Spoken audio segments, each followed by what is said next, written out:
Hello and welcome to tutorial number 4, ColorFist, as I like to call it. But before I get into ColorFist, let's go over here to Color Finesse. Color Finesse is not required for ColorGear to work, but there are no scopes in After Effects yet. They're telling me that there will be on version 6, which will be awesome.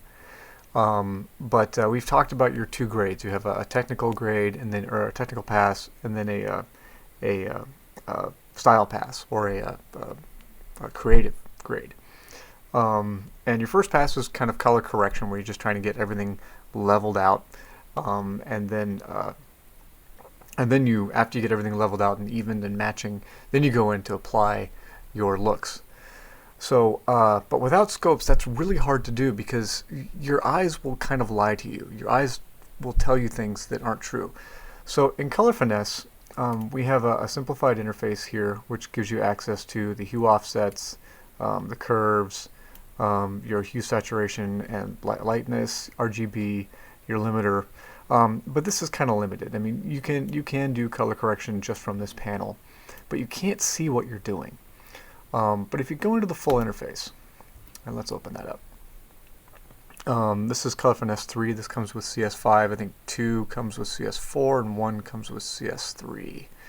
And I think there was a Color Finesse Lite that came with After Effects 7. Okay, so here is my result footage. Now this looks like your typical sort of bland. So shot with Quantum version 2. This is my dog Clyde. There's a nice little eye booger he's got there. But our source was really blown out. Now I shot this on the smooth setting, but you can see that the pavement, this isn't overcast, this is actually just in the shadow. This is late afternoon, and the garage is throwing a shadow on the driveway, and so I shot this in the shadow of the driveway. And the only thing I really did here, if you look over here on the scopes, you can see that Clyde's fur is actually very similar to skin tone. This particular line right here is your skin tone line. You almost, one of the first things you want to do when you're balancing your footage is you want to try and get your skin tone to almost, see how it's kind of drifting off. It's a little yellow. That's because Clyde's fur is a little orange. And yellowy. You want it to sort of run right along this line, and if you have that, then you know you have pure skin tone, uncolored or unfiltered by your light and whatever you shot. And I'm discovering that with the GH2, if you shoot in blue light or sunlight, pure sunlight without any mixed light, you tend not to have some of the color aberrations that you have when you shoot in tungsten. If you shoot in tungsten or mixed light, where you're mixing tungsten and sunlight, or if you're gelling and you have blue and gold and white light, you'll tend to skew more towards that green that we tend to see with the GH2. But the one thing I want you to look at here is this is called a spectrograph. This is a vector scope. These are histograms, and of course this is your I just blanked on this, your tone curve. And so we can see here that my image isn't really blown out. I can tell I've got a lot of detail. I'm up to about 90 IRE on the scale here, not to 100. If I was up to 100, it would be blown out. It's not really flat, so I know I've got some detail in there. And then down here in my shadows, I definitely have detail. Normally your shadows are really kind of scrunched up like this.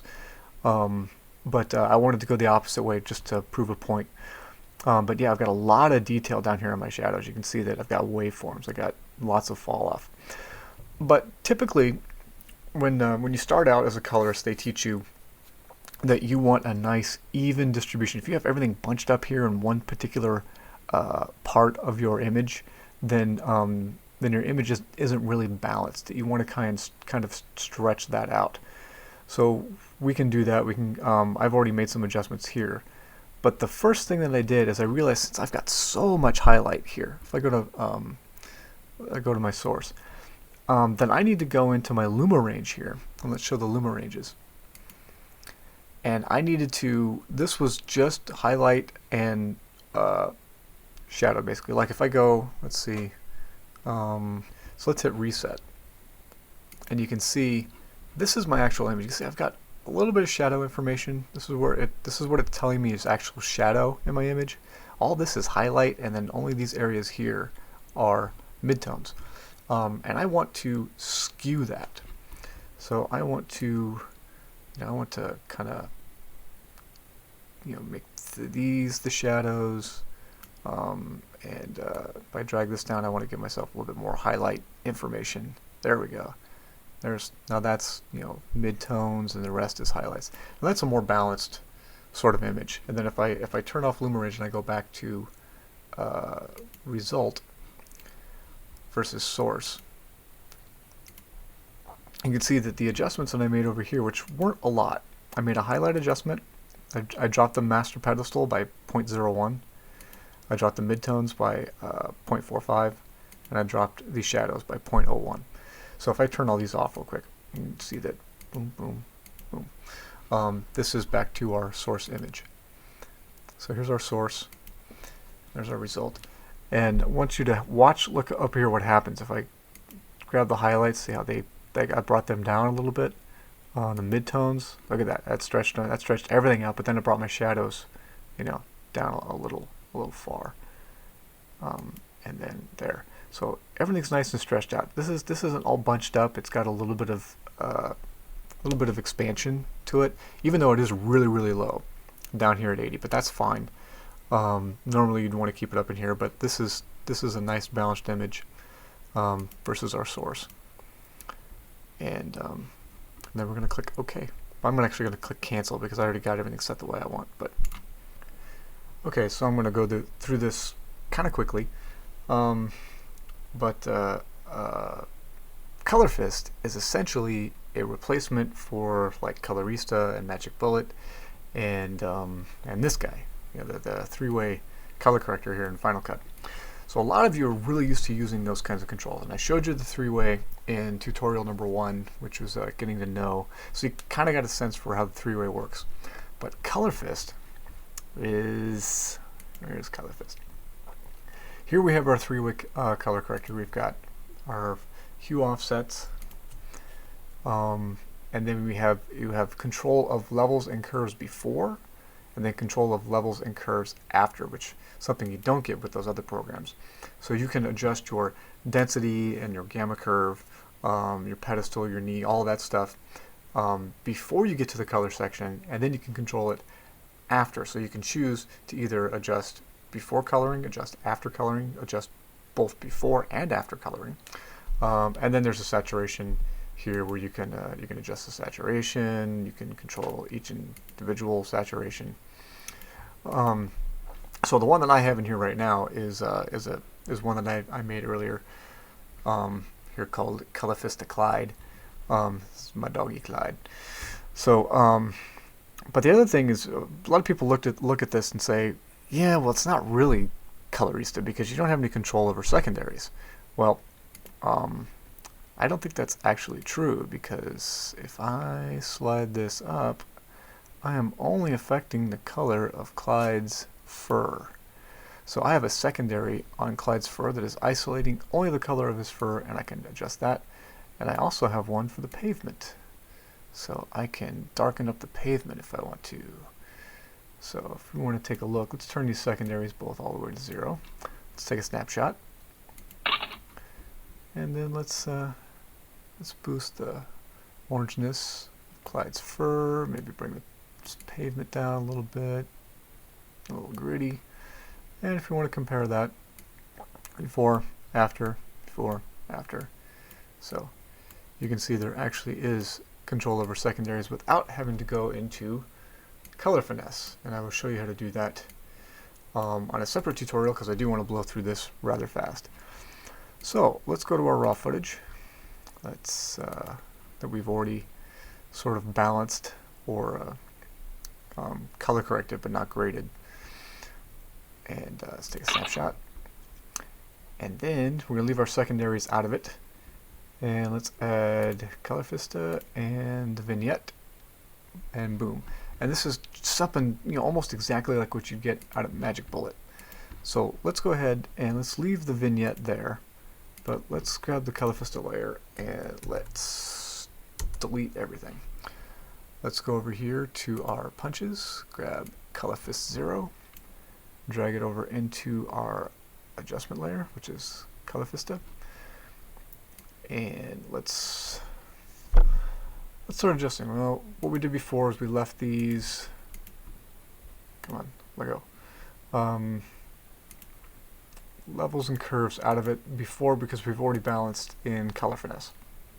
And let's adjust our shadow. Let's grab like a green.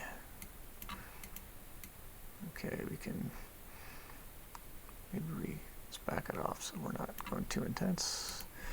And leave the midtones alone, and let's go like a yellow. Let's find something. There we go.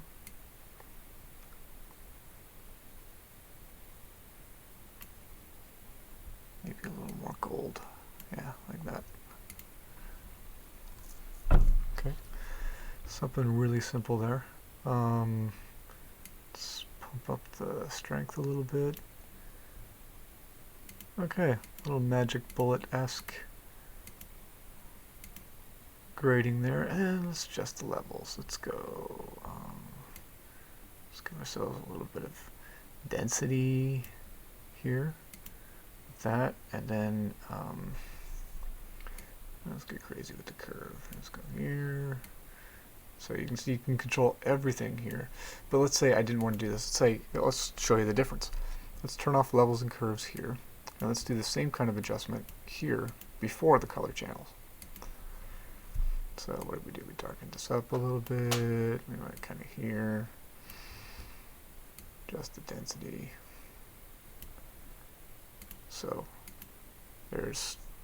that's before it goes into the color mixer. This is after.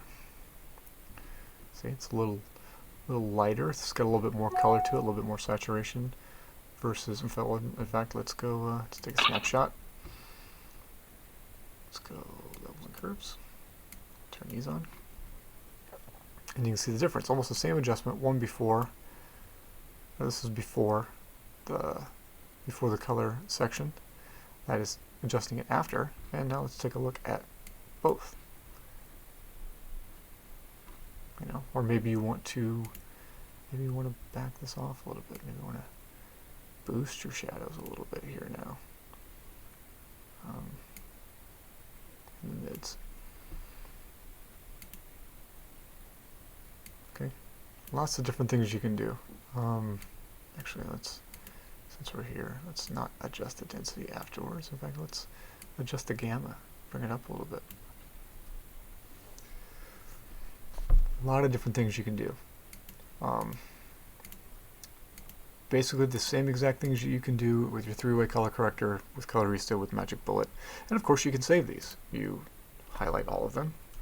You want to save this as a look, highlight everything, go to animation, save animation preset, go to your custom folder, and I'm just going to call this blah because I'm not really happy with it. I'm just kind of blowing through it. And if everyone uses blah again, we can just drag and drop. Okay. So, for instance, and it's also connected to my sliders. So I have Colorista and the vignette both connected to the sliders, and in this particular case they're keyframed, and the reason for that is if you look here on the, let's look at the original render that I did. If you look here in the corners, these corners are really dark because of the vignette. So what in fact but then as we pan up, they're perfectly set for the way I want the corners to look on this particular part of the shot. And I was like, well, I guess I could just keyframe those. So what we did here is if we go into the mixer, let's hit V to get our arrow back, and then hit U to show all keyframes. You can see I have a slider control with keyframe set, and the vignette is at 100 here, but back here at the beginning it's at 63%. So and then the way you keyframe, let's go ahead and delete these keyframes. See, way too dark. So I want to adjust that. So the way you do it, the easy way to do it, is let's back this back down to 50. Let me say 53, something like that. So set a keyframe for the vignette. The easiest and the quickest way to do keyframing, and I'll get into some keyframing tutorials in the near future, very near future. Is see this little stopwatch? This is your sort of keyframe time setting, and when you click this, you're telling After Effects that I want to change values over time. So now that it is set, you'll look right here and it set a keyframe right there. In fact, let's undo that so you can see it again. So watch in this area, I go up here and click the slider, stopwatch, boom, keyframe shows up right here. And the value is at 100. Well, I want to hit the letter K to skip to the next keyframe. And there it is. And I want that value to be 100. Sorry, I just banged the mic. Hit enter. The opacity value is 100. I'm going to go back to this keyframe, J, by hitting J. And I want to drop this value down to, what did we say, 60 something? There. 63. Forget what it was. Anyway, there. Now it's not killing our shadows in the corners, and then you can watch this number over here. You can see the value change over time until it gets to 100 here. But I want to go back to my original settings, so I'm going to select all and delete, and then I'm going to go to user presets, custom, and grab Clyde's signature, and there. I like that one better. Nice and warm. Still got lots of detail in here. I obviously spent a lot of time adjusting that one. And let's take a look at our vignette. Our vignette is very simple. It is a serious drop in the curves. Here you can see the control points. Bringing the highlights down, really sort of crushing, and then just a simple density adjustment, just grabbing the blacks and moving them up. So if you want to see without the levels, like so, without the curves, like so, put it back in. There's our vignette. There's our look.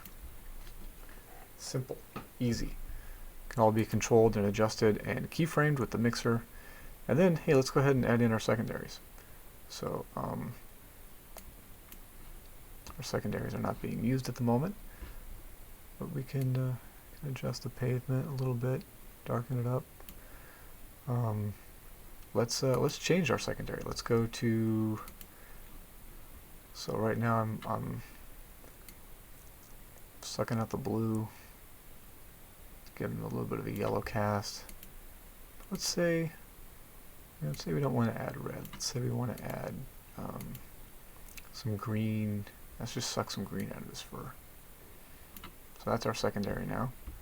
Go back to the mixer, secondary on the fur, mix it up. There, now it's just taking green out. Now he's a magenta dog. Anybody want a magenta dog?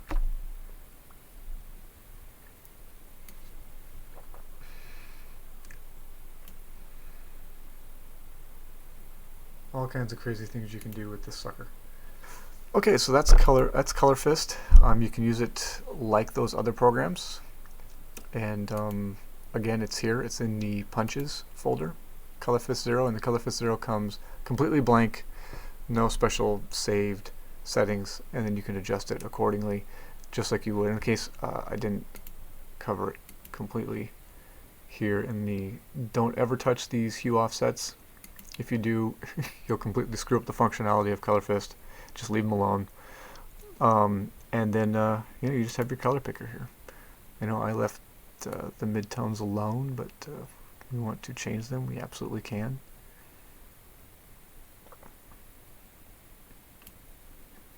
And you can see how you can sort of audition how you want to adjust your colors there. It's up to you. The world is your oyster. Do as you see fit. And until next time, happy grading.